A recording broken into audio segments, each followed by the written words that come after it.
Hi students, today we will continue Unit 7 Thermodynamics. Last class la pathina entropy அதாவது second law of தெர்மோடைனமிக்ஸ்னா என்ன, அதில் என்னென்ன statement கொடுத்துருக்காங்க இதெல்லாம் டிஸ்கஸ் பண்ணோம். இப்போ இந்த என்ட்ரோப்பியோட கண்டினியூட்டி தான் பார்க்க போகிறோம். ஓகேங்களா? அப்போ என்ட்ரோப்பி அப்படின்னா என்ன? ரேண்டம்னஸ் டிஸார்டரை மெஷர் பண்ணுறது, ஒரு மாலிகுலோட ரேண்டம்னஸ் டிஸார்டரை மெஷர் பண்ணுறது, அதாவது ஒழுங்கற்ற தன்மையை மெஷர் பண்ணுறது. ஃபார் எக்ஸாம்பிள் பார்த்திங்கன்னா இந்த ரேண்டம்னஸ் ஒழுங்கற்ற தன்மை எங்கே அதிகமாக இருக்கும் அப்படின்னு பார்த்திங்கன்னா, for example solid, gas, liquid 3 எடுத்துக்கிறோம். இதில் பாருங்கள் எதில் வந்து ரேண்டம்னஸ் ஒழுங்கற்ற தன்மை அதிகமாக இருக்கும். சாலிட் அப்படிங்கிறது ரொம்ப ஒரு பர்ஃபெக்டாக அரேஞ்ச் ஆகிருக்கும், அதில் இருக்க ஆட்டம்ஸ் எல்லாமே. அடுத்து லிக்விடு அப்படின்னா சாலிட் கம்பேர் பண்ணும்போது இதில் கொஞ்சம் ரேண்டம்னஸ் இருக்கும். சரிங்களா? இந்த லிக்விடுக்கு அடுத்ததாக இருக்க கேஸ் வந்து பார்த்திங்கன்னா இன்னும் ரேண்டம்னஸ் ரொம்ப அதிகமாக இருக்கும். ஏன்னா அதில் அரேஞ்சாக இருக்குது, அதில் இருக்கிறது எல்லாமே மாலிகுல்ஸ் எல்லாமே ரொம்ப ஃப்ரீயாக இருக்கும், அங்கங்கே இருக்கும். ஓகேங்களா? அப்போ ரேண்டம்னஸ் எங்கே அதிகமாக இருக்குது, ஒழுங்கற்ற தன்மை எங்கே அதிகமாக இருக்குது? கேஸுக்கு தான் அதிகம். ஓகேங்களா? சாலிட் கம்பேர் பண்ணும்போது, சாலிட் லிக்விட் கம்பேர் பண்ணும்போது கேஸுக்கு அதிகம். ஓகேங்களா? சாலிட் லிக்விடு கம்பேர் பண்ணும்போது லிக்விடுக்கு அதிகம். ஓகேங்களா? அப்போ ரேண்டம்னஸ் அப்படின்னா என்ன அப்படின்னா, இந்த மாதிரி மாலிகுல்ஸ் எல்லாமே நமக்கு அங்கங்கே இருக்கும், கரெக்டாக இல்லாமல் அங்கங்கே இருக்கும். சரிங்களா? இப்போ சாலிட் பார்த்திங்கன்னா அப்படின்னா கரெக்டாக பர்ஃபெக்டாக அரேஞ்ச் ஆகிருக்கும். ஓகேங்களா? அப்போ ரேண்டம்னஸ் ஒழுங்கற்ற தன்மை எங்கே அதிகமாக இருக்குது? கேஸில் அதிகமாக இருக்குது. இப்போ இதை தான் பார்க்க போகிறோம். நெக்ஸ்ட்டு ஸ்பான்டனிட்டி அப்படின்னா என்ன? ஒரு ரியாக்ஷன் வந்து எப்படி தானாக நடக்குதா, யாராவது இன்டியூஸ் பண்ணுறனால நடக்குதா? ஓகேங்களா? அதுதான் இப்போ இந்த கிளாஸில் நம்ம டிஸ்கஸ் பண்ண போகிறோம். ஓகே, ஃபார் எக்ஸாம்பிள் பார்த்திங்கன்னா melting of ice and evaporation of water. சரிங்களா? அப்போ melting of ice, evaporation of water, இதில் எல்லாமே என்ன நடக்குது? ரேண்டம்னஸ் ஆர் டிஸார்டர் இன்க்ரீஸ் ஆகுது. ஒரு சிஸ்டத்தோட ரேண்டம்னஸ் டிஸார்டர் அப்படிங்கிறது இன்க்ரீஸ் ஆகுதுங்கிறாங்க. நார்மலாக பார்த்திங்கன்னா இப்போ ஐஸ் க்யூப் எடுத்துக்கலாம். இது வந்து நமக்கு மெல்ட் ஆச்சு அப்படின்னா லிக்விடாக மாறுது. சரிங்களா? இப்போ இந்த ஐஸ் க்யூப்பில் இருக்க மாலிகுல்ஸ் எல்லாம் பர்ஃபெக்டாக அரேஞ்ச் ஆகிருக்கும். இப்போ ரேண்டம்னஸ் இதில் கம்மியாக தான் இருக்கும். ஆனால் லிக்விடு பார்த்திங்க அப்படின்னா நமக்கு ரேண்டம்னஸ், அதாவது மாலிகுல்ஸ் அங்கங்கே இருக்கும், அதிகமாக இருக்கும். சரிங்களா? அப்போ இதை பேஸ் பண்ணி தான் இப்போ ஐஸ் க்யூப் எடுத்துக்கிட்டிங்க அப்படின்னா அதில் மூமெண்ட் வந்து இருக்காது, மாலிகுல்ஸ் எல்லாமே அப்படி பர்ஃபெக்டாக அரேஞ்ச் ஆகிருக்கும். ஓகேங்களா? லிட்டில் மூமெண்ட் தான் இருக்கும் அப்படிங்கிறாங்க. அதே லிக்விட் ஐஸ் வந்து மெல்ட் ஆச்சு அப்படின்னா வாட்டர் மாலிகுல் இது வந்து என்ன ஆகும்? ஃப்ரீயாக மூமெண்ட் ஆகிருக்கும், மாலிகுல்ஸ் எல்லாம் ஃப்ரீயாக மூமெண்ட் ஆகிருக்கும், அதில் ரேண்டம்னஸ் அதிகமாக இருக்கும் அப்படிங்கிறாங்க. இப்போ ஃபார் எக்ஸாம்பிள் அடுத்தது பார்த்திங்கன்னா லிக்விடு வேப்பராக கன்வெர்ட் ஆகுது. லிக்விட் என்னவாக கன்வெர்ட் ஆகுது? வேப்பர் கன்வெர்ட் ஆகுது. அப்போ இந்த மாதிரி ஒரு கண்டெய்னரில் வாட்டர் என்ன பண்ணியிருக்கோம்? பாயில் பண்ணுறோம். ஓகேங்களா? பாயில் பண்ணும்போது இது வந்து வேப்பராக வெளியில் போகுது. அப்போ வேப்பர் அப்படின்னு இருக்கும்போது லிக்விடு வேப்பர் கம்பேர் பண்ணும்போது இன்னும் வேப்பரில் அந்த கேஸ் ஃபார்மில் இருக்கிறது இன்னும் ரொம்ப மாலிகுல் ரொம்ப ஃப்ரீயாக மூவ்மெண்ட் ஆகிட்ருக்கும், அங்கங்கே கேஸ் அப்படிங்கிறது ஈஸியாக ஃப்ளோ ஆகிட்ருக்கும். அப்போ ரேண்டம்னஸ் லிக்விடும் கேஸ் கம்பேர் பண்ணும்போது எதுக்கு அதிகமாக இருக்கும்? ரேண்டம்னஸ் கேஸ்க்கு அதிகமாக இருக்கும், வேப்பர் ஃபேஸ்க்கு அதிகமாக இருக்கும். இதை பேஸ் பண்ணி தான் இங்கே சொல்கிறாங்க. அப்போ இந்த 2 ப்ராசஸுமே என்ன அப்படின்னு பார்த்தீங்கன்னா ஸ்பான்டனிட்டி, தானாகவே நடக்கக்கூடியது. ஓகேங்களா? இப்போ பாருங்கள் இந்த diagram crystalline, solid, liquid, gas. அப்போ லெஃப்ட் டு ரைட் பாருங்கள், சாலிட் டு கேஸ் போகும்போது இன்க்ரீஸிங் என்ட்ரோபி. இப்போ ஃப்ரீ மூமெண்ட்டு பாருங்கள், ரேண்டம்னஸ் அதிகமாக இருக்குது. சரி, இது ரைட் டு லெஃப்ட் அப்படியே ரிவர்ஸு, கேஸ்லேருந்து லிக்விட்லேருந்து சாலிடு.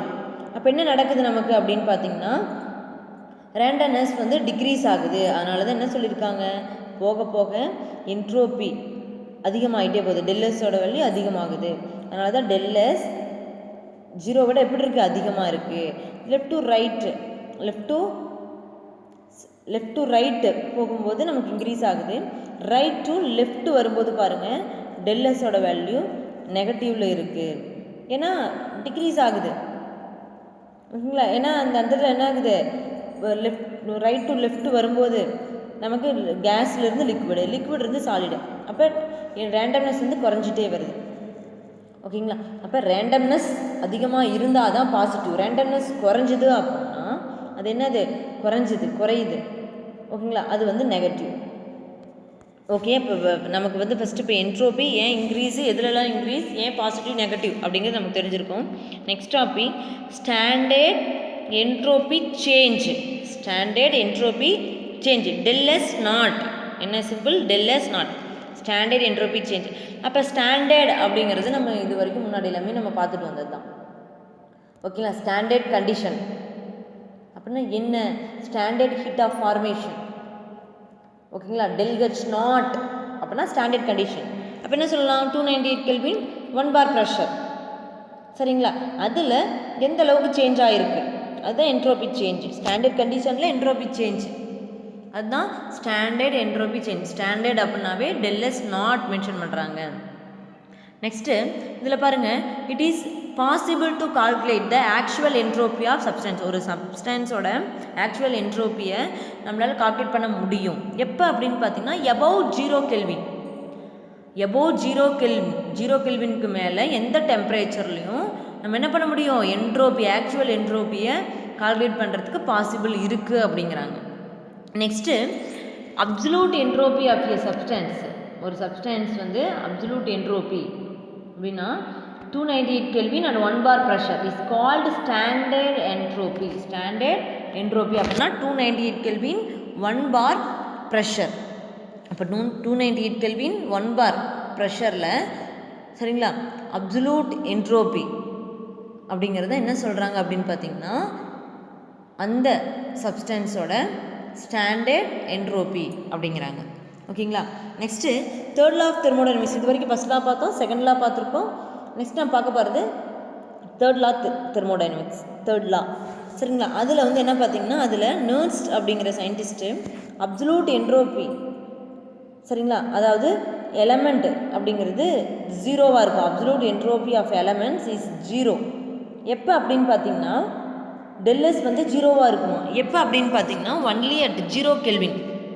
0 கெல்வினில் கரெக்டாக 0 கெல்வினில் நமக்கு அந்த அப்சல்யூட் என்ட்ரோபி அப்படிங்கிறது எப்படி இருக்கும் அப்படின்னு பார்த்தீங்கன்னா 0 அப்படிங்கிறாங்க. டெல்எஸ் 0வாக இருக்கும். அது வந்து பர்ஃபெக்ட் கிறிஸ்டலாக இருக்கும். 0 கெல்வின் அப்சல்யூட் என்ட்ரோபி. அப்போ கிறிஸ்டல் அப்படிங்கிறது பர்ஃபெக்டாக அரேஞ்ச் ஆகிருக்கும், ரொம்ப பக்கமாக நெருக்கமாக. அப்போ நெருக்கமாக இருந்தால் மூமெண்ட் இருக்காது, இப்போ அங்கங்கே போகாது, மாலிகுல் பர்ஃபெக்டாக இருக்குது. அதனால தான் அந்த டெல்எஸ் 0 அப்படிங்கிறாங்க. நெக்ஸ்ட்டு இந்த standard entropy of all substance at any temperature above 0 kelvin. அதாவது 0 கெல்வினுக்கு மேலே எந்த டெம்பரேச்சர்லேயும் சரிங்களா என்ட்ரோபி அப்படிங்கிறது எப்படி இருக்குங்கிறாங்க. ஸ்டாண்டர்ட் என்ட்ரோபி, ஒரு சப்ஸ்டன்ஸோட ஸ்டாண்டர்ட் என்ட்ரோபி ஆல்வேஸ் பாசிட்டிவ் வேல்யூங்கிறாங்க. 0 கெல்வினுக்கு மேலே எப்படி இருக்குங்கிறாங்க, பாசிட்டிவ் வேல்யூஸு. நெக்ஸ்ட்டு எப்பயுமே தெரிஞ்சதை வச்சுட்டு தான் தெரியாத நம்ம என்ன பண்ணுவோம், கால்குலேட் பண்ணுவோம். அப்போ என்ன பண்ணலாம், ஒரு கெமிக்கல் ரியாக்ஷனில் இன்வால்வ் ஆகிற ஒரு சப்ஸ்டன்ஸோட என்ட்ரோபி வேல்யூவை வச்சு ஒரு ரியாக்ஷனோட என்ட்ரோபி சேஞ்சை நம்மளால் கால்குலேட் பண்ண முடியும். ஓகேங்களா, அதுதான் நம்ம இப்போ பார்க்க போகிறோம். Known to unknown. இப்போ டெல்எஸ் நாட் ஆர் ஒரு கெமிக்கல் ரியாக்ஷனோட சேஞ்ச் இன் என்ட்ரோபி ஓகேங்களா equal to summation of S naught. எப்பயுமே எப்படி எழுதுவோம், ப்ராடக்ட் மைனஸ் ரியாக்டன்ட் தான். ஓகேங்களா, இது ஃபார்முலா, இதை பேஸ் பண்ணி சம்ஸ் கீழே கொடுத்துருக்காங்க, அதை நம்ம அப்புறம் டிஸ்கஸ் பண்ணலாம். Next standard entropy of formation. எப்படி ஸ்டாண்டர்ட் ஹீட் ஃபார்மேஷன் பார்த்தோமோ அதே இது same standard entropy of formation. அப்போ ஸ்டாண்டர்ட் அப்படின்னா எப்படி டிஃபைன் பண்ணுறாங்கன்னா the entropy of formation of 1 mole of compound from the elements under standard condition. 1 mole of compound வந்து form ஆகுது. எதிலிருந்து காம்பவுண்டு ஃபார்ம் ஆகும், எலமெண்ட்லேருந்து தான் ஃபார்ம் ஆகும். என்ன கண்டிஷனில் ஃபார்ம் ஆகுது, ஸ்டாண்டர்ட் கண்டிஷனில். ஓகேங்களா, அதுதான் என்ன சொல்கிறாங்கன்னா ஸ்டாண்டர்ட் என்ட்ரோபி ஃபார்மேஷன். அந்த டைமில் எவ்வளோ என்ட்ரோபி, அதான் ஸ்டாண்டர்ட் என்ட்ரோபி ஃபார்மேஷன். இது என்ன லெட்டரால் டினோட் பண்ணுறாங்கன்னா டெல்எஸ் நாட் எஃப், ஃபார்மேஷன் எஃப். ஓகேங்களா, இப்போ ரியாக்ஷன் அப்படின்னா ஆர் சிம்பிள், ரிவர்சிபிளாலும் ஆர்இவின்னு மென்ஷன் பண்ணுவாங்க.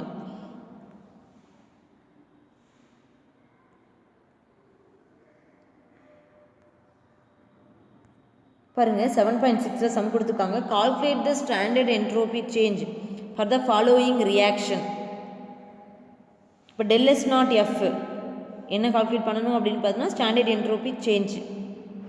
ஓகே, அதை கால்குலேட் பண்ணணும். அப்போ del S naught F given the standard entropy என்ன கொடுத்துருக்காங்க அப்படின்னா carbon dioxide, carbon, oxygen. Carbon டை ஆக்சைடுக்கு 213.6, 50740 கார்பனுக்கு, 205 ஆக்சிஜனுக்கு, ஜூல் கெல்வின் மீட்டரோட யூனிட். இப்போ ஃபார்முலா என்னன்னு தெரியும், del S naught R equal to summation of S naught product minus summation of S naught reactant. சரிங்களா? இப்போ ப்ராடக்ட் சைடு என்ன இருக்குது, carbon di oxide. Reactant side என்ன இருக்குது, கார்பன், ஆக்சிஜன். அப்ளை பண்ணிட்டாங்க, நம்முடைய வேல்யூ அப்ளை பண்ணிட்டோம். நமக்கு என்ன கிடைக்குது அப்படின்னா 2086 ஜூல் கெல்வின் இன்வர்ஸ். இதே மாதிரி தான் same evaluate reversal sum work out பண்ணுங்கள். Next topic entropy change accompanying change of space. அப்போ என்ட்ரோபி வந்து சேஞ்ச் ஆகுது எப்போ அப்படின்னா அதனுடைய ஸ்பேஸ் வந்து சேஞ்ச் ஆகும்போது. ஓகேங்களா? அப்போ அதை பேஸ் பண்ணி இப்போ நிறைய கீழே வந்து நிறைய டைப் கொடுத்துருக்காங்க, அதை நம்ம டிஸ்கஸ் பண்ணலாம். ஃபேஸ் வந்து சேஞ்ச் ஆகும்போது என்ட்ரோபி வந்து சேஞ்சஸ் எப்படி இருக்குது பாருங்கள். Change of state from solid to liquid. Solid to liquid என்ன ஆகுது அப்படின்னு பார்த்தீங்கன்னா ஸ்பேஸ் வந்து சேஞ்ச் ஆகுது. சரிங்களா? Next liquid to vapour evaporation நடக்குது. ஆர் டைரெக்டாக சாலிட் டு வேப்பர் சப்ளிமேஷன். சரிங்க, இதில் எல்லாமே என்ன ஆகுது, சேஞ்ச் இன் என்ட்ரோபி. இதில் என்ட்ரோபி சேஞ்ச் ஆகும். ஆல்ரெடி நம்ம இந்த கிளாஸ் ஸ்டார்டிங்லேயே நம்ம பார்த்துட்டோம். சரிங்களா? இந்த மாதிரி சேஞ்சஸ் நடக்குது எப்போ கேரி அவுட் ஆகுது அப்படின்னு பார்த்தீங்கன்னா at constant temperature. Reversibly as two spaces are in equilibrium during the change. அப்போ இந்த மாதிரி ரிவர்சிபிளாகவும் நடக்குது. சரிங்களா? அப்போ ரிவர்சிபிளாக நடக்கும்போது என்ன டெம்பரேச்சர் அப்படிங்கிறது கான்ஸ்டன்ட் டெம்பரேச்சரில் நம்ம கேரி அவுட் ஆகுது அப்படிங்கிறாங்க. இந்த மாதிரி ரியாக்ஷன் ஆல்ரெடி என்ன பார்த்தோம், சாலிட் H2O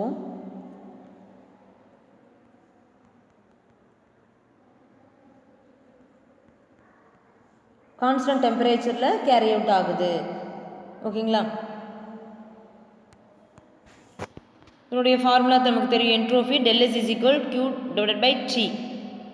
எல்லாமே ரிவர்சபிள், அதனால் REV மென்ஷன் பண்ணியிருக்காங்க. இதுக்கு பதிலாக நம்ம எப்படி ரைட் பண்ணிக்கலாம், del H reversible by T. Qக்கு பதிலாக del Hம் மென்ஷன் பண்ணுறாங்க. Next entropy of fusion. Fusion அப்படின்னா தெரியும், அதனுடைய மெல்ட்டிங் பாயிண்டில் ஃபியூஸ் ஆகுது. 1 மோல் சப்ஸ்டன்ஸ் எடுத்துகிட்டு என்ன பண்ணுறோம் அப்படின்னு பார்த்தீங்கன்னா சாலிட் வந்து என்ன ஆகுது, மெல்ட் ஆகுது. அப்போ எந்த டைமில் மெல்ட் ஆகுது, அதுக்குன்னு ஒரு பாயிண்ட் இருக்குது, மெல்ட்டிங் பாயிண்டில் ரிவர்சிபிளாக இருக்குது. இட்ஸ் கால்டு, அதான் சொல்கிறாங்க molar heat of fusion. The heat absorbed, fusion ஆகிறதுக்கு என்ன தேவை, ஹீட்டை என்ன பண்ணணும், அப்சர்வ் பண்ணணும். When 1 mole of solid melt and its melting பாயிண்டில் இது வந்து எப்படி இருக்குது, ரிவர்சிபிளாக இருக்குது. இட்ஸ் கால்டு என்ன சொல்கிறாங்க, molar heat of fusion. The entropy change for the process formula தெரியும், del S is equal to change in dq divided by T. அப்படி என்ட்ரோபியோட யூனிட் தெரியும். இது வந்து ஒரு ரிவர்சபிள். அப்போ initial to final, final to initial, இந்த மாதிரி வந்துகிட்டே இருக்கும். டிக்யூ கியூக்கு பதிலாக என்ன மென்ஷன் பண்ணுறாங்க, del H. இந்த இடத்துல என்ன நடக்குது, ஃபியூஷன். அதனால் இந்த இடத்துல ஃபியூஷன் மென்ஷன் பண்ணுறாங்க, எஃப்ங்கிற சிம்பிளை மென்ஷன் பண்ணியிருக்காங்க. டிஎஃப் அப்படின்னா என்ன அப்படின்னு பார்த்தீங்கன்னா melting point. Next entropy of vaporisation. அதே மாதிரி தான் சேம், ஹீட்டை கண்டிப்பாக அப்சர்வ் பண்ணும் இதுவும். சரிங்களா? 1 mole of liquid is boiled. எப்போ பாயில் ஆகுது, அதனுடைய பாயிலிங் பாயிண்டில். இது ஒரு reversible, is called molar heat of vaporisation. 1 mole, அதனால் மோலார் ஹீட் ஆஃப் வேப்பரைசேஷன். சரிங்களா? இதுக்கு வேப்பரைசேஷன் அதனால் V மென்ஷன் பண்ணுறாங்க. எதனுடைய இதில், அதனுடைய பாயிலிங் பாயிண்டில், அதனால் B வேப்பரைசேஷன். சரிங்களா? டெம்பரேச்சர் அப்படிங்கிறது பாயில் ஆகுது, அதனால் TP. del HV அப்படின்னா molar heat of vaporisation, TP அப்படின்னா பாயிலிங் பாயிண்ட். எப்படி TF அப்படிங்கிறது மெல்ட்டிங் பாயிண்ட் அப்படி பார்த்தோமோ அதே மாதிரி இங்கேயும். Next entropy of transition. Transition அப்படின்னு பார்க்கும்போது இதுவும் என்ன பண்ணுது, ஹீட் என்ன நடக்குது, ஹீட் வந்து சேஞ்ச் ஆகுது. எப்போ அப்படின்னா 1 மோல் ஆஃப் சாலிட் வந்து ரிவர்சிபிளாக சேஞ்ச் ஆகுது from one allotropic form to another. Transition அதுக்குன்னு ஒரு டெம்பரேச்சர் இருக்குது. Transition temperature is called enthalpy of transition. Entropy change form transition அப்படிங்கிறனால டி மென்ஷன் பண்ணுறோம். இல்லை சேம் ஃபார்முலா ஆல்ரெடி நமக்கு தெரியும். Del is equal to dq/t. இது ஹீட்டு, அதனால் இதுக்கு பதிலாக வேறு என்ன அப்ளை பண்ணுறாங்க? டெல் இஸ் ஈக்குவல் டு இதுக்கு பதிலாக டெல்ஹெச்சும் அப்ளை பண்ணலாம். டெல்ஹெச் டி டிரான்சிஷன் அப்படிங்கிறனால டி மென்ஷன் பண்ணுறாங்க. சரிங்களா? டெல்ஹெச்டி அப்படின்னா molar heat of transition. T T அப்படின்னா அதனுடைய டிரான்சிஷன் டெம்பரேச்சர். டிரான்சிஷன் டெம்பரேச்சர் எப்படி பாயிலிங் பாயிண்ட் டெம்பரேச்சர், சரி ஃபியூசன் ஆகும்போது டெம்பரேச்சர் டிஎஃப் அப்படிங்கிறமோ இதேமாரி டிரான்சிஷன் டெம்பரேச்சர். சரிங்களா? நெக்ஸ்ட்டு சம் 7.7 கொடுத்துருக்காங்க. ரொம்ப simple. Calculate the entropy change during the melting of 1 mole of ice into water. சரிங்களா? 1 mole ஆஃப் ஐஸ்லேருந்து மெல்ட் ஆகுது. சரிங்களா? வாட்டருக்கு எவ்வளோ எப்போ எந்த டிகிரி செல்சியஸ்? 0 டிகிரி செல்சியஸில் 1 atmospheric ப்ரெஷரில். Enthalpy of fusion of ice. சரிங்களா? அதனுடைய என்தால்பி டெல்ஹெச்சோட வேல்யூ கொடுத்துட்டாங்க. சரிங்களா? அப்போ இதனுடைய வேல்யூவை நம்ம இங்கே அப்ளை பண்ணோம் அப்படின்னா ஈஸியாக கிடைக்கும். ஃபார்முலா என்னன்னு நமக்கு தெரியும். ஃபியூஷன் அப்போ நமக்கு தெரியும் del H fusion is equal to del S fusion is equal to del H divided by T F. பாருங்கள், del H fusion 6008 joule mole inverse. சரிங்களா? இப்போ ஃபியூஷன் அப்படின்னாவே டிஎஃப்னு தெரியும். எவ்வளோ அதனுடைய டெம்பரேச்சர்? 0 degree Celsius. டிகிரி செல்சியஸை கெல்வினுக்கு சேஞ்ச் பண்ணால் 273 ஆட் பண்ணணும். ஓகேங்களா? அப்போ அப்ளை பண்ணோம் அப்படின்னு பார்த்தீங்கன்னா நமக்கு என்ன கிடைக்குது அப்படின்னு பார்த்து 22.007 joule kelvin inverse mole inverse. Next இதே மாதிரி மாடல் தான் எவால்வ் யுவர்செல்ஃப் 7. நெக்ஸ்ட் நம்ம பார்க்க போகிற டாபிக் ஹிப்ஸ் ஃப்ரீ எனர்ஜி. இப்போ ஹிப்ஸ் ஃப்ரீ எனர்ஜி ஜி அப்படிங்கிறது ஒரு ஸ்ட்ரேட் ஃபங்க்ஷன் அப்படின்னு தெரியும். ஓகேங்களா? இது வந்து என்ன ஆகும் அப்படின்னு பார்த்தீங்கன்னா இந்த ஹிப்ஸ் ஃப்ரீ எனர்ஜி அப்படிங்கிறது ரொம்ப simple. Available to do work அப்படின்னு சொல்லுவாங்க. அவைலபிள் எனர்ஜி அப்படின்னு சொல்லுவாங்க. எவ்வளோ எனர்ஜி வந்து ஒர்க் பண்ணுறதுக்கு அவைலபிளாக இருக்குது அது என்ன சொல்கிறோம்? ஹிப்ஸ் ஃப்ரீ எனர்ஜி அப்படின்னு சொல்லுவோம். என்ன சிம்பிள் டினோட் பண்ணுறாங்க? ஜி. ஓகேங்களா? அப்போ இதுவும் சேஞ்சிங் ஃப்ரீ எனர்ஜி. அப்போ சேஞ்ச் அப்படின்னாவே டெல்ஜி மென்ஷன் பண்ணுவோம். பார்க்கலாம், இதை பற்றி நம்ம டிஸ்கஸ் பண்ணலாம். என்ன அப்படின்னு பார்த்தீங்கன்னா செகண்ட் லா ஆஃப் தெர்மோடைனமிக்ஸ். சரிங்களா? அதில் ஒரு இம்பார்ட்டண்டான அப்ளிகேஷன் என்ன அப்படின்னு பார்த்தீங்கன்னா செகண்ட் லா ஆஃப் தெர்மோடைனமிக்கில் ஒரு இம்பார்ட்டண்டான அப்ளிகேஷன்ஸ் தான் இந்த ஃப்ரீ எனர்ஜி. இது எதுக்காக யூஸ் பண்ணுறோம் அப்படின்னா ஸ்பான்டனிட்டியை ப்ரிடிக்ட் பண்ணுறதுக்காக. ஓகேங்களா? ஒரு ரியாக்ஷன் தானாக நடக்குமா நடக்காதா அப்படின்னு நிறைய கண்டிஷன்ஸ் இருக்குது. அதை வச்சு ப்ரிடிக்ட் பண்ணுறதுக்காக இது வந்து யூஸ் ஆகுது. அப்போ என்ன அப்படி ஸ்பான்டனிட்டி அப்படின்னா என்ன அப்படின்னா எந்த ஒரு யாருமே இன்டியூஸ் பண்ணாமல் தானாக நடக்கிறது தான் ஸ்பான்டனிட்டி. இதில் 2 டைப் இருக்குது. இன்டியூஸ் பண்ணாமல் தானாகவே நடந்துச்சு அப்படின்னா ஸ்பான்டனியஸ். சரிங்களா? தானாகவே நடந்துச்சுன்னா. இன்டியூஸ் பண்ணி நடந்துச்சு அப்படின்னா நான் ஸ்பான்டனியஸ். அப்போ இதை வந்து நம்ம வந்து என்ன பண்ணுறோம், இது வரைக்கும் நம்ம பார்த்துருந்தாலுமே இதை வந்து ப்ரிடிக்ட் பண்ணுறதுக்காக சரிங்களா செகண்ட் லா ஆஃப் தெர்மோடைனமிக்ஸில் எக்ஸ்ட்ரா ஒரு சப்போர்ட்டாக ஒன்று தேவைப்பட்டுச்சு. அதுக்காக தான் என்ன பண்ணியிருக்காங்க அப்படின்னு பார்த்திங்கன்னா இந்த ஹிப்ஸ் ஃப்ரீ எனர்ஜியை கொண்டு வந்திருக்காங்க. சரிங்களா? இது வரைக்கும் இருந்ததை வச்சு ப்ரிடிக்ட் பண்ண முடியலை. சரிங்களா? அதுக்காக எக்ஸ்ட்ரா ஒரு சப்போர்ட் தேவைப்பட்டுச்சு. அதனால் ஃப்ரீ எனர்ஜி அப்படிங்கிறத இன்ட்ரடியூஸ் பண்ணியிருக்காங்க. ஃபார் எக்ஸாம்பிள் பார்த்திங்கன்னா வாட்டர் வந்து ஃபால் ஆகுது, வாட்டர் ஃபால் வருது. சரிங்களா? அப்போ ஹில்ஸ்லேருந்து வாட்டர் ஃபால்ஸ் வருது. அப்போ இது வந்து என்ன ஆகாது, ரிட்டன் மறுபடியும் தானாகவே மேலே போகாது. சரிங்களா? நெக்ஸ்ட்டு லம்ப் ஆஃப் சுகர் எடுத்துகிட்டு என்ன பண்ணுறோம், வாட்டரில் டிசால்வ் பண்ணுறோம். டிசால்வ் பண்ணும்போது கரைஞ்சிருது. ரிட்டன் மறுபடியும் சுகர் வருமா? வராது. ஓகேங்களா? நெக்ஸ்ட்டு தானாகவே வராது. Next third point heat flow ஆகுது. சரிங்களா? ஹீட் பாடியிலிருந்து கோல்டு பாடிக்கு ஃப்ளோ ஆகுது, தானாகவே ஃப்ளோ ஆகும். ஆனால் ரிட்டன் திரும்ப வருமா? வராது, தானாக வராது. ஓகேங்களா? நெக்ஸ்ட்டு 4th பாயிண்ட் என்ன கொடுத்துருக்காங்க அப்படின்னா இந்த மாதிரி ஒரு அப்பரேட்டஸ், இந்த மாதிரி ஒரு அப்பரேட்டஸ் எடுத்துக்கிறோம். இங்கே இருக்க கேஸ் மாலிகுல் இங்கே இருக்க ஒரு லிட்டை ஓப்பன் பண்ணி விட்டுனா தானாகவே என்ன பண்ண ஆட்டோமேட்டிக்காக இந்த சைடு மூவ் ஆகும். ஆனால் ஆட்டோமேட்டிக்காக எல்லாமே என்ன ஆகாது, இதிலிருந்து இங்கிருந்து இங்கே போகாது. சரிங்களா? அப்போ எல்லாமே இன்டியூஸ் பண்ணால் மட்டும்தான் நடக்கும். இதை ப்ரெடிக்ட் பண்ணுறதுக்காக கொண்டு வந்தது தான் ஃப்ரீ எனர்ஜி. ஓகேங்களா? நெக்ஸ்ட்டு ஃபார் எக்ஸாம்பிள் பார்த்திங்கன்னா இது வரைக்கும் ஜென்ரலாக தானாகவே நடக்காது, இன்டியூஸ் பண்ணாதான் நடக்கும், தானாகவே இந்த ரியாக்ஷன்னா நடக்காது அப்படிங்கிறதுக்காக எக்ஸாம்பிள்ஸ் பார்த்தோம். அடுத்து ஒரு கெமிக்கல் ரியாக்ஷன் பார்க்கலாம். Methane oxygen. மீத்தேனை ஆக்சிஜன் வச்சு கம்பஷன் பண்ணும்போது, எரிக்கும் போது carbon dioxide water molecule கிடைக்குது. இப்போ ஆல் கம்பஷன் ரியாக்ஷன் எக்ஸோதெர்மிக். எக்ஸோதெர்மிக்னா நெகட்டிவ் சைன் ஹீட்டை எவால்வ் பண்ணுது. அப்போ இது எல்லாமே தானாக நடக்கிறது. ஓகேங்களா? Another example acid base neutralisation. H+னா ஆசிட், OH- மைனஸ்னா பேஸு. ரெண்டு தானே ஆட் ஆச்சு அப்படின்னா நமக்கு வாட்டர் மாலிகுல் வந்து க்ரியேட் ஆகுது. ஓகேங்களா? அப்போ இந்த இடத்துல இது எல்லாமே என்ன ஆகுது அப்படின்னு பார்த்திங்கன்னா எல்லா எக்ஸோதெர்மிக் ரியாக்ஷன் எல்லாமே என்ன ஆகுது, ஸ்பான்டேனியஸ் தானே நடக்கக்கூடியது. ஓகேங்களா? நெக்ஸ்ட்டு அனதர் எக்ஸாம்பிள் இல்லை. அப்போ தானாக நடக்கக்கூடியது அப்படின்னாவே என்னது, கம்பஷன் ரியாக்ஷன் எல்லாமே தானாக நடக்கக்கூடியதுன்ட்டோம். அப்போ கம்பஷனாகவே ஹீட் எவால்வ் பண்ணுறது நெகட்டிவ் சைன் எக்ஸோதெர்மிக். அப்போ எக்ஸோதெர்மிக் மட்டும்தானா, some endothermic process are also எண்டோதெர்மிக்கும் பாசிட்டிவ் சைனில் இருக்கிறதும் என்ன நடக்குது, ஸ்பான்டனியஸாகவும் இருக்குங்கிறாங்க. சம், எல்லாமே கிடையாது, சம்.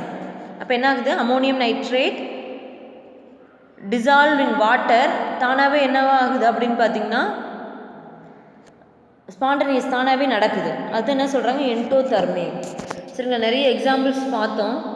சரியா? பார்த்துருந்தாலுமே ஸ்பான்டனியஸ் எது, நான் ஸ்பான்டனியஸ் எது அப்படின்னு பார்த்தோம். அப்போ இதெல்லாமே ஸ்பான்டனிட்டி தானாக நடக்கும், நடக்க ஃபேவராக இருக்குது அப்படின்னு ஆனால் சொல்லியிருக்கோம். ஆனால் இதுக்கு கேரண்டி பற்றி நம்ம என்ன பண்ணல, சொல்லலை. கேரண்டி கன்ஃபார்ம் அப்படிங்கிறது சொல்ல முடியலை. சரிங்களா? அப்போ அதனால் ஆல்ரெடி நம்ம சொன்னது தான், ஒரு கெமிக்கல் ரியாக்ஷன் அப்படிங்கிறது ஸ்பான்டனியஸாக நான் ஸ்பான்டனியஸாக அப்படின்னு ப்ரிடிக்ட் பண்ணுறதுக்காக, டிசைட் பண்ணுறதுக்காக இந்த செகண்ட் லா அப்படிங்கிறது ஒரு புதுசாக என்ன பண்ணுச்சு அப்படின்னு பார்த்தீங்கன்னா ஒரு டேர்ம் இன்ட்ரடியூஸ் பண்ணுச்சு. அதுதான் ஹிப்ஸ் ஃப்ரீ எனர்ஜி. பார்த்திங்கன்னா ஸ்பான்டனியஸாக தானாக நடக்கிறதுல எல்லாமே என்ட்ரோபி என்ன ஆகுது அப்படின்னு பார்த்தீங்கன்னா இன்க்ரீஸ் ஆகுது. சரிங்களா? ஆனால் எல்லா ப்ராசஸ்லையும் எல்லா ஸ்பான்டனியஸ்லையுமே என்ட்ரோபி இன்க்ரீஸ் ஆகுமா, ஓகேங்களா, அப்படிங்கிறது தெரில. அதனால் இதை ப்ரிடிக்ட் பண்ணுறதுக்காக தான், சரிங்களா, thermodynamic second law thermodynamics some ஃபங்க்ஷனை இன்ட்ரடியூஸ் பண்ணுச்சு. அதுதான் ஹிப்ஸ் ஃப்ரீ எனர்ஜி. ஓகேங்களா?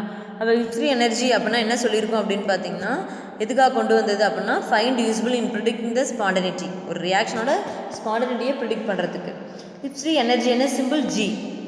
சரிங்களா? எப்போ டெவலப் பண்ணாங்க அப்படின்னா 1870. யாரால, ஜோசை வில்லார்ட் கிப்ஸ். அதனால தான் ஹிப்ஸ் ஃப்ரீ எனர்ஜி நேம் வந்துச்சு. அப்போ எனர்ஜி அப்படின்னா என்ன அப்படின்னா available energy to do work. ஒரு சிஸ்டத்தில் ஒர்க் பண்ணுறதுக்கு எவ்வளோ எனர்ஜி அவைலபிளாக இருக்குது, அதை என்ன சொல்கிறாங்க, ஹிப்ஸ் ஃப்ரீ எனர்ஜி. ஓகேங்களா? ஃபார் எக்ஸாம்பிள் பார்த்தீங்கன்னா நெக்ஸ்ட்டு இந்த ஹிப்ஸ் ஃப்ரீ எனர்ஜி எப்படி டிஃபைன் பண்ணுறாங்கன்னா G = H - TS. G = H - TS. ஓகேங்களா? ஹிப்ஸ் ஃப்ரீ எனர்ஜி அப்படிங்கிறது என்ன அப்படின்னு பார்த்தீங்கன்னா எக்ஸ்டென்சிவ் ப்ராப்பர்ட்டி. அப்போ எக்ஸ்டென்சிவ் ப்ராப்பர்ட்டி அப்படின்னா என்ன, மாஸை டிபெண்ட் பண்ணி இருக்கும். மாஸ் என்ன பண்ணியிருக்கோம், டிபெண்ட் பண்ணி இருக்கும்.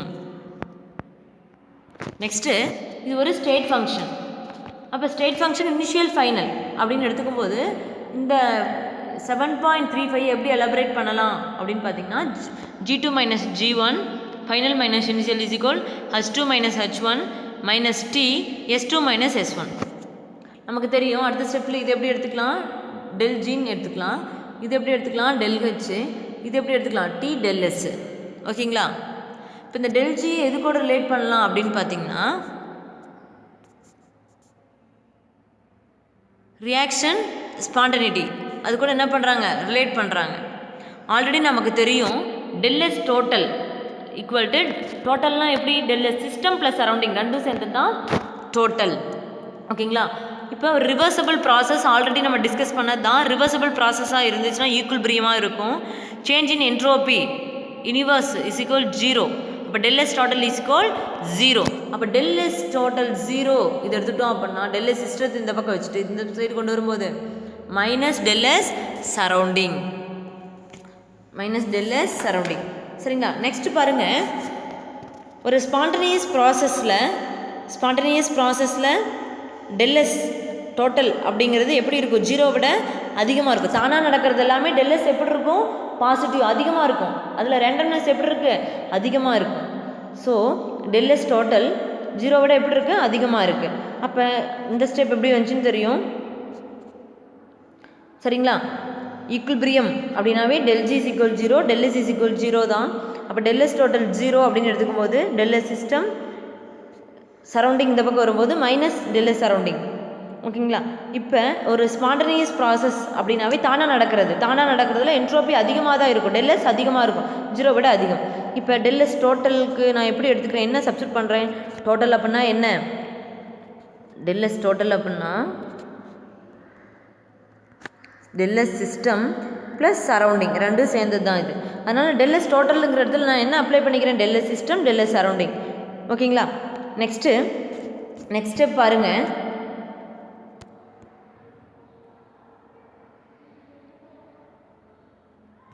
இதை பார்க்காதீங்க, இதில் இருக்கிறத பார்க்காதீங்க. நெக்ஸ்ட் ஸ்டெப்பு டெல்எஸ் சிஸ்டம், இதுக்கு அடுத்த ஸ்டெப் இது டெல்எஸ் சிஸ்டம் ப்ளஸ் சரௌண்டிங். டெல்எஸ் சரௌண்டிங் அப்படிங்கிறத நான் என்ன பண்ணுறேன் அப்படின்னு பார்த்தீங்கன்னா, என்ட்ரோபியோட யூனிட் ஃபார்முலா தெரியும், டெல்எஸ் இஸ் ஈக்குவல் TQ/Tன்னு. அதை நான் இந்த இடத்துல அப்ளை பண்ணிக்கிறேன், TQ/T. ஓகே, அப்ளை பண்ணிட்டேன். அடுத்த ஸ்டெப்பில் ஓகேங்களா என்ன எப்படி நான் கன்சிடர் பண்ணிக்கிறேன்னா, டெல்எஸ் சிஸ்டம், ஏன்னா சரௌண்டிங்கில் இருந்தானே இது கொண்டு வந்தோம், சரௌண்டிங் தானே. இப்போ சரௌண்டிங் என்னவா இருக்காங்க? நெகட்டிவில் இருக்குது. அதனால் நான் இந்த டிக்யூவை ΔHன்னு எழுதிக்கிறேன்.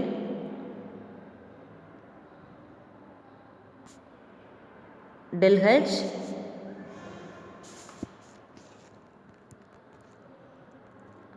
System divided by T.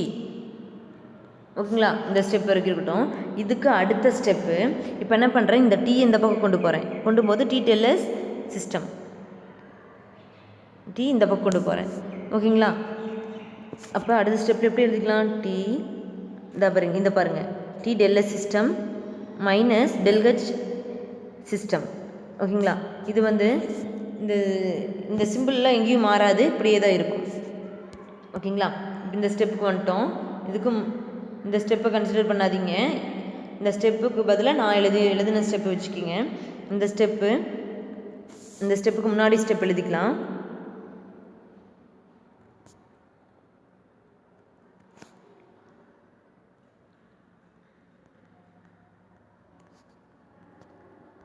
ஓகேங்களா? இந்த T தான் இங்கே கொண்டு போயிட்டேன், அது இந்த ஸ்டெப்பு.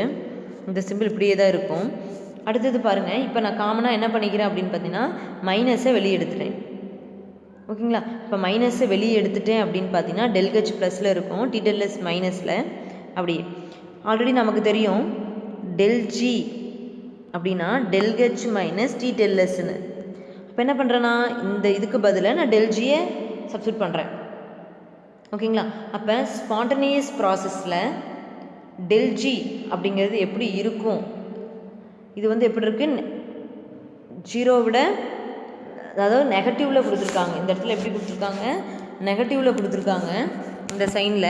ஒரு ஸ்பான்டனியஸ் ப்ராசஸில் ΔG அப்படிங்கிறது எப்படி இருக்கும் அப்படின்னா லோவாக இருக்கும். ΔG எப்படி இருக்கும்? லோவாக இருக்கும், 0 விட கம்மியாக இருக்கும். ஸ்பானாக நடக்கிறது எல்லாமே ΔGயோட வேல்யூ எப்படி இருக்கும்? நெகட்டிவ். ΔG வேல்யூ நெகட்டிவில் இருக்கும். அப்போ ΔGக்கு பதிலாக இங்கே என்ன பண்ணுறாங்க? அடுத்து 7.37 ΔH மைனஸ் D டெல்எஸ் அப்ளை பண்ணியிருக்காங்க. ΔH அப்படின்னா நமக்கு தெரியும் என்தால்பி சேஞ்ச். D டெல்எஸ் அப்படின்னா என்ன அப்படின்னு பார்த்தீங்கன்னா, நாட் அவைலபிள், ஒர்க் பண்ணுறதுக்கு எனர்ஜி இல்லை, நாட் அவைலபிள், அதுதான் T டெல்எஸ். ΔG அப்படின்னா என்ன அப்படின்னு பார்த்தீங்கன்னா, அவைலபிள் ஒர்க்கு, அதாவது ஒர்க் பண்ணுறதுக்கு எனர்ஜி அப்படிங்கிறது அவைலபிளாக இருக்குது. அவைலபிள் எனர்ஜி அப்படின்னு சொல்லலாம். சரிங்களா? நெக்ஸ்ட்டு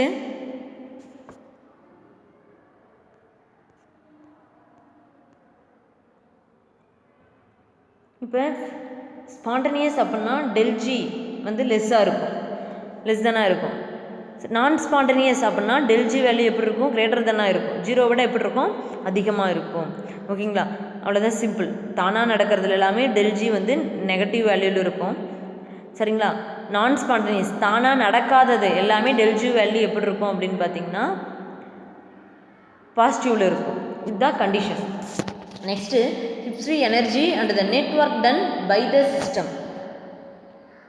அதாவது ஹிப்ஸ் ஃப்ரீ எனர்ஜி ஒரு சிஸ்டத்தால் எவ்வளோ செய்யப்பட்ட வேலை, நெட்வொர்க் டன், அதுதான் நம்ம பார்க்க போகிறோம். System at constant pressure and டெம்பரேச்சரில் சரிங்க ஆல்ரெடி தெரியும். Gibbs free energy formula ΔG is equal to ΔH minus T∆S. Already நமக்கு தெரியும். ΔH அப்படின்னா என்தால்பி, ΔU ப்ளஸ் P∆Vன்னு தெரியும். இப்போ நான் இதில் அப்ளை பண்ணுறேன். அப்ளை பண்ணிட்டோம். அடுத்து first law of thermodynamics. First லாவில் தெரியும் ΔU is equal to Q plus Wன்னு தெரியும். ஆனால் இங்கே சிஸ்டம் வந்து ஒர்க் பண்ணியிருக்கு, அதனால் Q minus W, Q minus W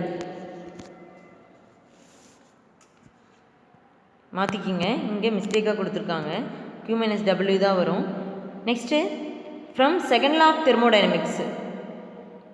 சரி, ஏன் இந்த இடத்துல மைனஸ் நான் போட்டிருக்கேன்னா ஒரு சிஸ்டம் ஒர்க் பண்ணியிருக்கு, work done by the system, அதனால் மைனஸ் W. சரிங்களா? Next from second law of thermodynamics. Second law நமக்கு தெரியும் entropy ΔS is equal to Q/Tன்னு தெரியும். ஓகேங்களா? அப்போ இந்த ΔSக்கு என்னவோ ΔUக்கு என்னவோ அதை இந்த ஈக்குவேஷனில் அப்ளை பண்ணலாம். அப்ளை பண்ணுறோம். ΔUக்கு பதிலாக Q மைனஸ் W தான் வரும், ப்ளஸ் P∆V மைனஸ் T. ΔSக்கு பதில் என்ன இருக்குது, Q/T. இந்த T Q கேன்சல் பண்ணிடலாம். பேலன்ஸ் நமக்கு இருக்கிறது minus W plus P∆V, minus W plus P∆V. இப்போ என்ன பண்ணுறேன், மைனஸால் நான் மல்டிபிள் பண்ணுறேன். மல்டிபிள் பண்ணும்போது நமக்கு என்ன கிடைக்கிது அப்படின்னு பார்த்தீங்கன்னா ΔG, இந்த மைனஸ் ΔG, இதை நான் மைனஸால் மல்டிபிள் பண்ணும்போது இந்த 7.38 கிடைக்கிது. Minus ΔG equal to plus W minus P∆V, இந்த இது நமக்கு கிடைக்கிது. ஓகேங்களா? அப்போ நமக்கு தெரியும் மைனஸ் ΔG அப்படின்னு பார்க்கும்போது எனர்ஜி என்ன இருக்குது, குறைஞ்சிருக்கு. சரிங்களா? மைனஸ் W அப்படின்னு பார்க்கும்போது என்ன, சிஸ்டம் அப்படிங்கிறது work done by the system. ஓகேங்களா? மைனஸ் P∆V அதாவது ஒர்க் பண்ணியிருக்கு, அதாவது சொல்லியிருக்காங்க மைனஸ் P∆V represent the work done due to expansion against a constant external pressure. Expansion நடந்திருக்கு, எதுக்கு எகெயின்ஸ்டா, அட் கான்ஸ்டன்ட் எக்ஸ்டர்னல் ப்ரெஷருக்கு. சரிங்களா? வெளியில் இருக்க ப்ரெஷருக்கு எகெயின்ஸ்டாக எக்ஸ்பேன்ஷன் நடந்திருக்கு, அதனால தான் மைனஸ் P∆V. ஃப்ரீ எனர்ஜி அப்படின்னா minus ΔG, constant pressure constant temperature is equal to maximum work obtainable from the system. சிஸ்டத்துலேருந்து எவ்வளோ ஒர்க் பண்ணியிருக்கு அந்த ஒர்க் மட்டும் இல்லாமல் other than work of expansion மற்ற ஒர்க்கும் பண்ணியிருக்கு, அதனால தான் இது என்னது மைனஸ் ΔG அப்படிங்கிறாங்க. Okay, next criteria for spontaneity of process. இதுக்கு என்னென்ன க்ரிட்டீரியா இருக்குது, என்னென்ன விதிமுறைகள் இருக்குது அப்படின்னு பார்க்க போகிறோம். தானாக நடக்குது ஒரு ரியாக்ஷன் அப்படின்னாலே அதுக்குன்னு ஒரு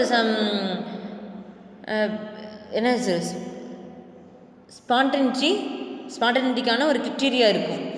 ஓகேங்களா? அதுதான் நம்ம பார்க்க போகிறோம். ஃபஸ்ட்டு பாருங்கள், என்தால்பி சேஞ்ச். என்தால்பியோட சிம்பிள் என்ன, ΔH. இது வந்து நெகட்டிவ்ங்கிறாங்க. இந்த ப்ராசஸ் இஸ் எக்ஸோதெர்மிக். நெகட்டிவ் சைனாவே எக்ஸோதெர்மிக் தான். அப்போ இப்படி இந்த மாதிரி நெகட்டிவில் இருந்தால் அந்த ப்ராசஸ் என்னது, ஸ்பான்டனியஸ். இது ஃபஸ்ட்டு.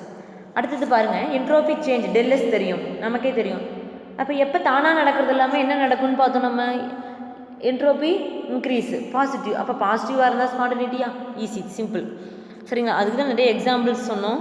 சரியா? கிளாஸ் ரூமில் இருந்து ப்ரேயருக்கு போகிறோம், கிளாஸ் ரூம்லேருந்து ப்ரேயருக்கு போகிறோம் அப்படின்னா ஸ்டாஃப் அரேஞ்ச் பண்ணால் நீங்கள் ஃபாலோ கரெக்டாக போவீங்க அரேஞ்ச் ஆகி. இல்லை தானாக போனீங்க, யாருமே வந்து ஹெல்ப் பண்ணுறதுக்கு இல்லை, கைட் பண்ணுறதுக்கு யாரும் இல்லை, தானாகவே போகிறீங்க அப்படின்னா கலைஞ்சு போவீங்க. அப்போ தானாகவே போனீங்கன்னா கலைஞ்சு போவீங்க, அங்கங்கே போவீங்க. அப்போ ரேண்டம்னஸ் ஹை. இப்போ ரேண்டம்னஸ் ஹைனா பாசிட்டிவ், அப்போ தானாக நடக்கணும். ஓகேவா, இது ஒரு பாயிண்ட். அடுத்து ஹிப்ஸ்ரி எனர்ஜி. சரிங்களா, அப்போ அதில் என்ன சொல்கிறாங்கன்னா combination of above 2 del H minus T del S should be negative. இது ரெண்டையும் காம்பினேஷன் பண்ணி del G வேல்யூ எப்படி இருக்கணும், நெகட்டிவாக இருக்கணும். சரிங்களா, இது வந்து அப்போ வந்து அந்த ப்ராசஸ் ஸ்பான்டேனியஸாக இருக்கும். del H minus T del S சரிங்களா, 0 விட லோ அப்படி இருந்துச்சு அப்படின்னா ஸ்பான்டேனியஸ் அந்த ரியாக்ஷன். அப்போ இந்த கண்டிஷன் பார்த்துட்டோம். இதை வச்சு இங்கே ஒரு டேபிளேஷன் கொடுத்துருக்காங்க பாருங்கள், சிம்பிள் தான். இந்த டேபிளேஷனில் பாருங்கள், del H del S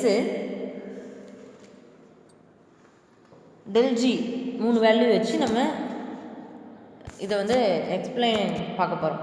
இதுக்கு என்னென்னு del Hஓட value negative, okay, exothermic spontaneous தானே நடக்குது. அடுத்து del Sஓட வேல்யூ பாசிட்டிவ். சரிங்களா, அப்போ என்னது கொடுத்துருக்காங்க, del Gயோட வேல்யூ என்ன இருந்தது, நெகட்டிவ்.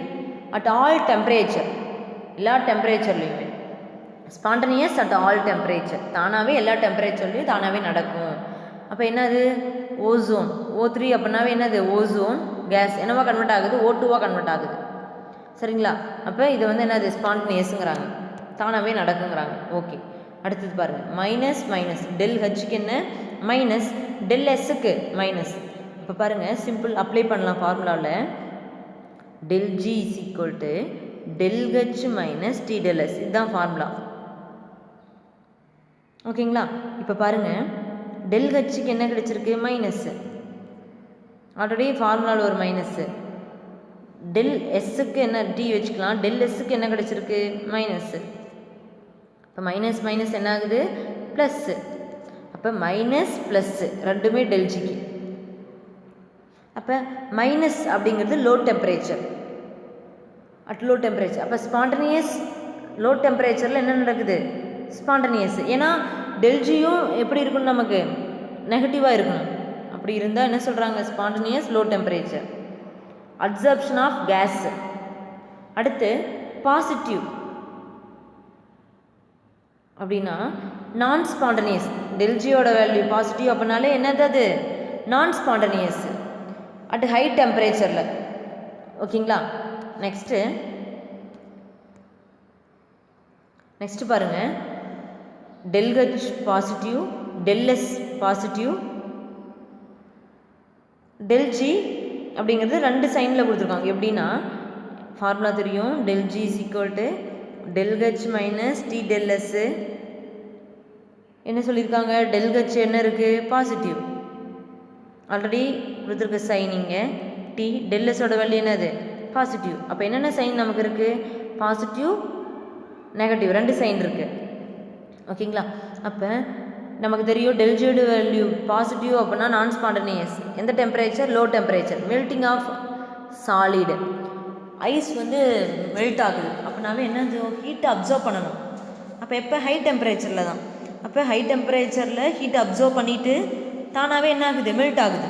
அதனால தான் என்ன சொல்லியிருக்காங்க அப்படின்னு பார்த்தீங்கன்னா, ஹை டெம்பரேச்சரில் நெகட்டிவ் சைனு, ஸ்பான்டேனியஸ் தானாக நடக்குது, ஐஸ் வந்து மெல்ட் ஆகுறது. ஓகே, அடுத்தது பாசிட்டிவ் நெகட்டிவ், del Hஓட வேல்யூ பாசிட்டிவ், del Sஓட நெகட்டிவ். இது அப்ளை பண்ணலாம். del G is equal del H minus T del S. del Hஓட வேல்யூ பாசிட்டிவ். ஓகேங்களா, del Sஓட வேல்யூ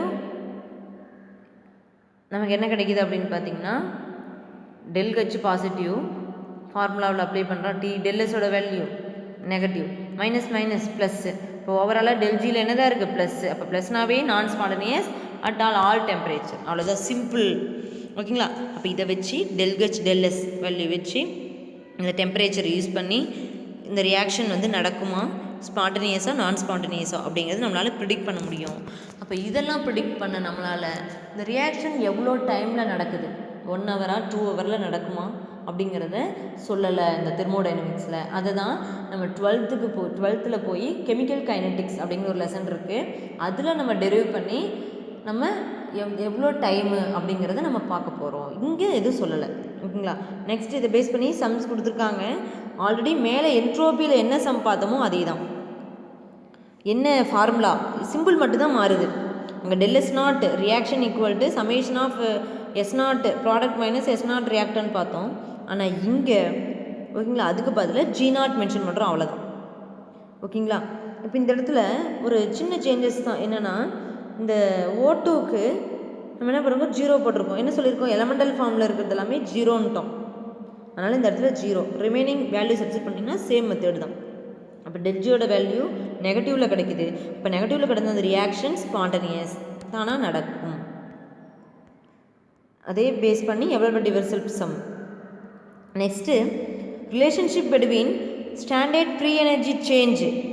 இது வரைக்கும் ஃப்ரீ எனர்ஜின்னு பார்த்தோம். ஃப்ரீ எனர்ஜினா என்ன, ஒரு சிஸ்டத்தில் ஒர்க் பண்ணுறதுக்கு அதுக்கு வந்து அவைலபிள் எனர்ஜி வந்து அவைலபிளாக இருக்கணும்.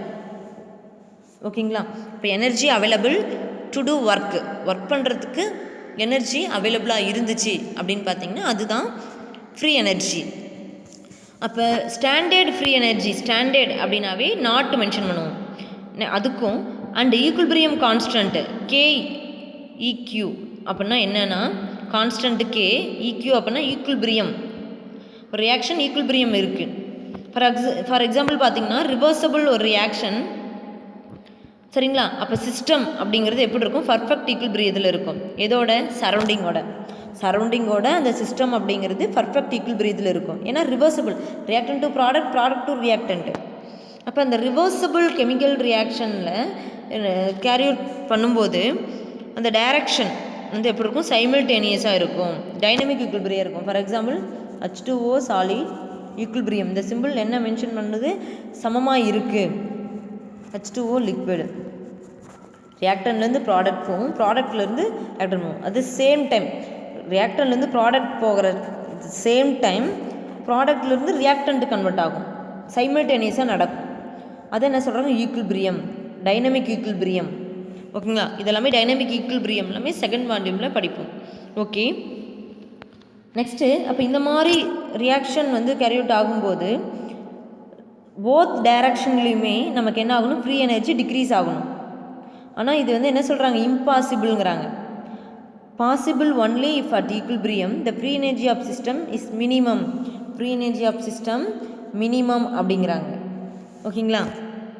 நெக்ஸ்ட்டு இந்த ஈக்குலிபிரியம் ரியாக்ஷன் எப்படி ரைட் பண்ணிக்கலாம், ஜென்ரலாக A+B ஈக்குலிபிரியம் C+D.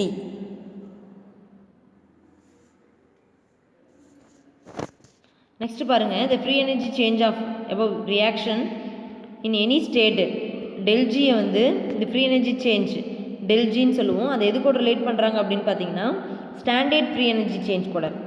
இப்போ நமக்கு என்ன கிடைக்கிது அப்படின்னு பார்த்தீங்கன்னா ΔG0 கிடைக்கிது. பாருங்கள், ΔG is equal to ΔG0 + RT ln Q.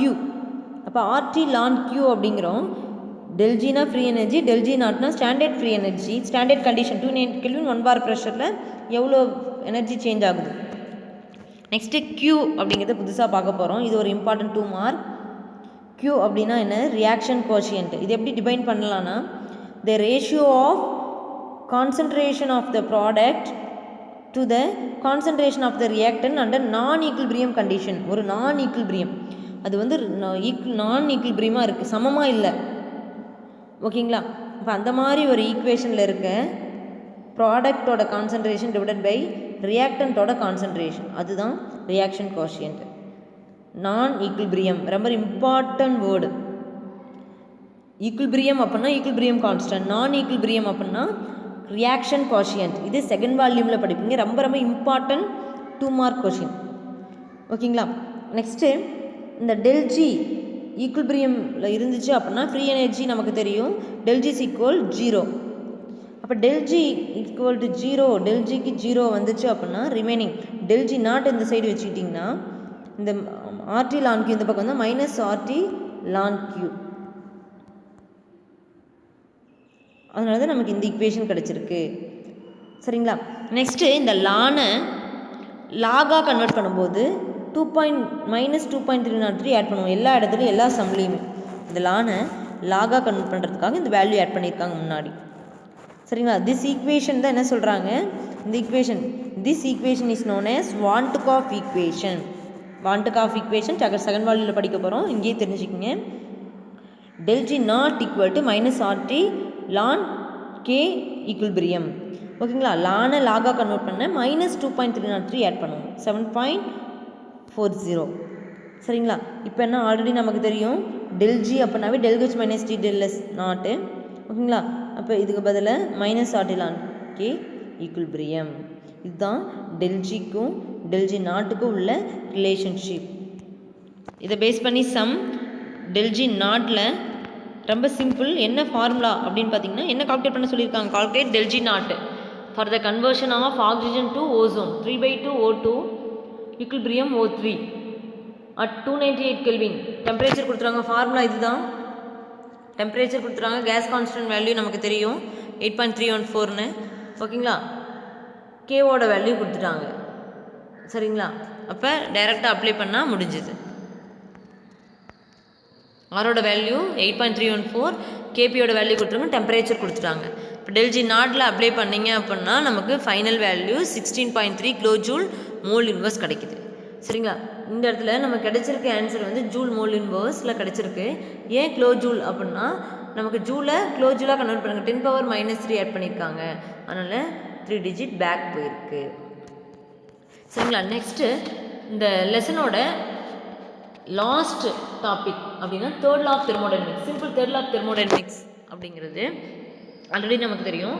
ஒரு சாலிட் ஐஸை மெல்ட் பண்ணும்போது லிக்விடாக மாறுது, லிக்விடை மறுபடியும் நம்ம ஹீட் பண்ணும்போது வேப்பராக மாறுது. நமக்கு தெரியும் என்ட்ரோபி எதில் ஹை ஆகுது அப்படின்னா சாலிடில் பர்ஃபெக்டாக இருக்கும், மாலிகுல்ஸ் எல்லாமே அரேஞ்ச் ஆகிருக்கும், அதில் வந்து அந்தளவுக்கு ரேண்டம்னஸ் இருக்காது. சரிங்களா? லிக்விடில் பார்த்தீங்கன்னா ஃப்ரீயாக மூமெண்ட் ஆகிட்டு இருக்கும் மாலிகுல்ஸ், அதில் ரேண்டம்னஸ் கொஞ்சம் அதிகமாக இருக்கும். நெக்ஸ்ட்டு லிக்விடை வேப்பராக கன்வெர்ட் பண்ணிட்டோம் அப்படின்னா அந்த வேப்பரில் என்ன இருக்கும், நமக்கு ரேண்டம்னஸ், மாலிகுல்ஸ் ரேண்டம்னஸ் அதிகமாக இருக்கும். ஓகேங்களா? ஃபார் எக்ஸாம்பிள் பார்த்தீங்கன்னா 100 டிகிரி செல்சியஸ் வாட்டர் மாலிகுலை நான் 100 டிகிரி செல்சியஸ்க்கு எபோவ் 100 டிகிரி செல்சியஸ்க்கு ஹீட் பண்ணும்போது ஓகேங்களா நமக்கு என்னவா மாறுது, வேப்பராக வந்து கன்வெர்ட் ஆகுது. சரிங்களா? வாட்டர் நல்லா பாயில் பண்ணும்போது மூமெண்ட் அங்கே அதிகமாக இருக்கும், தண்ணி கொதிக்கும், அந்த இடத்துல ரேண்டம்னஸ் அதிகமாக இருக்குது அப்படிங்கிறாங்க. Higher disorder. ஓகேங்களா? அப்போ நெக்ஸ்ட்டு அப்படியே ரிவர்ஸில் வரும். இப்போ நான் சிஸ்டம் வந்து என்ன பண்ணுறேன் அப்படின்னு பார்த்தீங்கன்னா வேப்பரை கூல் பண்ணும்போது நமக்கு என்ன ஆகுது, லிக்விடாக மாறுது. அந்த லிக்விட் இன்னும் கூல் பண்ணும்போது சாலிடாக மாறுது ரிவர்ஸில். அப்போ ரிவர்ஸில் வரும்போது ரேண்டம்னஸ் என்ன ஆகுது, டிக்ரீஸ் ஆகுது. ரேண்டம்னஸ் டிக்ரீஸ் ஆகுது. இந்த கான்செப்ட் தான் இங்கே கொடுத்துருக்காங்க. இப்போ என்ட்ரோபி என்ன ஆகுது, லோ ஆகுது. ஓகேங்களா? நெக்ஸ்ட்டு இந்த அப்சல்யூட் ஜீரோ கெல்வின். அப்போ அப்சல்யூட் ஜீரோ அப்படின்னு எடுத்துக்கும்போது அப்சல்யூட் ஜீரோனா -273 கெல்வின். ஓகேங்களா? அப்போ absolute zero is a temperature object can get arbitrarily close to but absolute will remain unattainable. அதுக்கு நியரில் வேணால் போகும், 0 கெல்வினுக்கு நியரில் போகும், ஆனால் பர்ஃபெக்டாக எதுவுமே எந்த ஒரு ஆப்ஜெக்ட்டுமே 0 கெல்வினை அட்டைன் பண்ண முடியாது. அதுக்கு பக்கத்தில் வேணால் போகலாம். ஓகேங்களா? ஆனால் அதை அட்டைன் பண்ண முடியாது. ஓகேங்களா? அப்சல்யூட் ஜீரோ டெம்பரேச்சரை 0 கெல்வினை அட்டைன் பண்ண முடியாது, பக்கத்தில் வேணால் போக முடியும். இந்த தேர்ட் லா ஆஃப் தெர்மோடைனமிக்ஸ்னு ஆல்ரெடி நம்ம சொல்லியிருக்கோம். சரிங்களா? Entropy of pure crystal substance. Pure crystal substance வந்து அது எப்படி இருக்குங்க, அப்சல்யூட் ஜீரோவாக இருக்குங்கிறாங்க. ஒரு கிறிஸ்டல் பர்ஃபெக்டாக இருக்குது, மாலிகுல்ஸ் எல்லாம் கரெக்டாக இருக்குது, அரேஞ்ச் ஆகிருக்கு அப்படின்னு பார்க்கும்போது அதுக்கு என்ன சொல்கிறாங்க அப்படின்னு பார்த்தீங்கன்னா entropy zero. Okay, absolute zero. Otherwise impossible to lower the temperature of an object to absolute zero is finite number of steps. Mathematically பார்த்தீங்கன்னா டெம்பரேச்சர் 0 கெல்வினில் இருக்குது. அப்போ எஸ் என்னவா இருக்குது, 0, பர்ஃபெக்ட்லி அடரேட் கிறிஸ்டலின் ஸ்டேட்டு. இப்போ இதான் என்ன சொல்கிறாங்க, தேர்ட் லா ஆஃப் தெர்மோடைனமிக்ஸ். ரொம்ப இம்பார்ட்டன்ட் 3 மார்க்கு பப்ளிக் கொஷனில் கேட்டிருக்காங்க. The entropy of pure crystal substance at absolute zero is 0. ஓகேங்களா? இது வந்து பியூர் சரிங்களா. இதுவே இம்பர்ஃபெக்ட் கிறிஸ்டல் அப்படின்னா என்ன சொல்லலாம் அப்படின்னு பார்த்தீங்கன்னா ரேண்டம்னஸ் அதில் இருக்கும், ரேண்டம்னஸ் இருக்கும். இப்போ இதுதான் என்ன சொல்கிறாங்க அப்படின்னு பார்த்தீங்கன்னா third law of thermodynamics. Crystal with defects, imperfection crystal இருந்துச்சு அப்படின்னா அட் அப்சல்யூட் ஜீரோவில் have entropy greater than the absolute entropy of substance can never be negative. சரிங்களா, நெகட்டிவ் சைனாக இருக்காது அதுக்கு. ஆனால் என்ன பண்ணியிருக்கோம் அப்படின்னு பார்த்தீங்கன்னா எப்படி இருக்கும் அப்படின்னு பார்த்தீங்கன்னா என்ட்ரோபி வந்து அதுக்கு வந்து ஹையாக இருக்கும். ஓகேங்களா. இப்போ அப்சல்யூட் டெம்பரேச்சரில் ரொம்ப ரொம்ப சிம்பிள். தேர்ட் லா ஆஃப் தெர்மோடைனமிக்ஸில் இந்த கான்செப்ட் தான் சொல்கிறாங்க. ஓகே ஸ்டூடெண்ட்ஸ், இந்த கிளாஸில் நம்ம என்னென்ன டிஸ்கஸ் பண்ணோம் அப்படின்னு பார்த்தீங்கன்னா ஹிஸ்ட்ரி, எனர்ஜி பார்த்தோம். சரிங்களா. என்ட்ரோபி, என்தால்பி, ஃப்ரீ எனர்ஜி இதெல்லாம் பேஸ் பண்ணி இந்த ரியாக்ஷன் ஸ்பான்டனியஸாக நான் ஸ்பான்டனியஸாக டிஸ்கஸ் பண்ணோம். Next third law of thermodynamics பார்த்தோம். ஸ்டாண்டர்ட் ஹிஸ்ட்ரி, எனர்ஜி பார்த்தோம். ஸ்டாண்டர்ட் என்ட்ரோபி பார்த்தோம். எல்லாமே ஒரே மாதிரி டாபிக் தான், சிம்பிள் மட்டுமே, ஒரே மாதிரி கான்செப்ட் தான், சிம்பிள் மட்டும் தான் சேஞ்ச் பண்ணியிருப்போம். சரி, ஜஸ்ட் என்ன அப்படிங்கிறத பார்த்துக்குங்க. டெரிவேஷன் எல்லாமே ஆல்ரெடி இனிஷியலில் பார்த்ததுல இருந்தால் ரிலேட் பண்ணி கொண்டு வந்துருப்பாங்க. ரொம்ப ரொம்ப ஈஸியான ஒரு லெசன் தெர்மோடைனமிக்ஸு. சரிங்களா. ஜஸ்ட் என்ன அப்படிங்கிறத நீங்கள் டெரிவ் பண்ணி பாருங்கள். சரிங்களா. உங்களுக்கு ரைட்டிங் ப்ராக்டிஸ் வந்து அதிகமாக எடுத்துக்கணும். அப்போ தான் எக்ஸாமில் போய் நம்மளால் நல்லா ப்ரெசென்ட் பண்ண முடியும். ஓகே ஸ்டூடெண்ட்ஸ், இந்த லெசனோட யூனிட் 7 நமக்கு ஃபஸ்ட் வால்யூம் கம்ப்ளீட் ஆகுது. ஓகேங்களா. நெக்ஸ்ட் கிளாஸில் நம்ம செகண்ட் வால்யூம் ஸ்டார்ட் பண்ணலாம். Okay students, thank you.